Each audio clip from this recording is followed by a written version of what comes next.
वंदे मातरम मित्रों।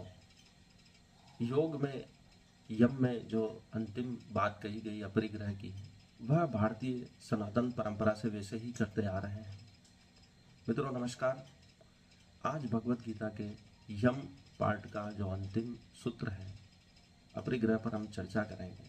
भारतीय लोग हमेशा से मितव्ययी रहे हैं और अपरिग्रह संन्यस्त होने का सबसे महत्वपूर्ण सूत्र है, जो यम का 5वां सूत्र है। यम नियम, आसन, प्राणायाम, प्रत्याहार, योग, समाधि, ध्यान से समाधि की ओर जो चरण चलते हैं, उसमें अपरिग्रह सबसे महत्वपूर्ण साधन है, जो मनुष्य को कम से कम आवश्यकताओं में जीवन जीने की प्रेरणा देता है। और ऐसा भारतीय लोग सदा से करते आ रहे हैं।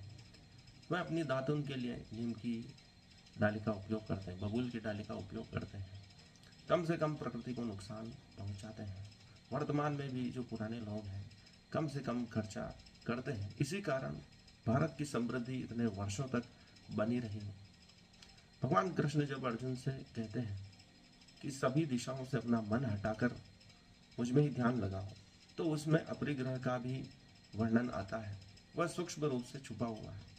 यदि हम सभी तरफ से मन हटा लेते हैं तो अपरिग्रह करना सदैव संभव हो जाता है, सबसे आसान हो जाता है। जब हम परमात्मा ही में अपना ध्यान लगाते हैं तो हमारी आवश्यकताएं सीमित हो जाती हैं।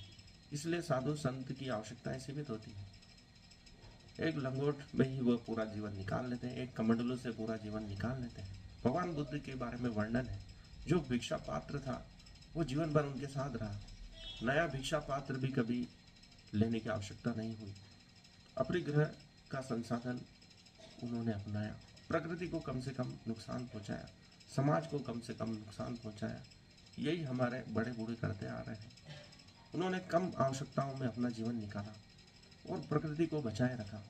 आज जो पर्यावरण संकट हमारे सामने है, अधिक से अधिक संसाधनों को हम इकट्ठा करते जा रहे हैं।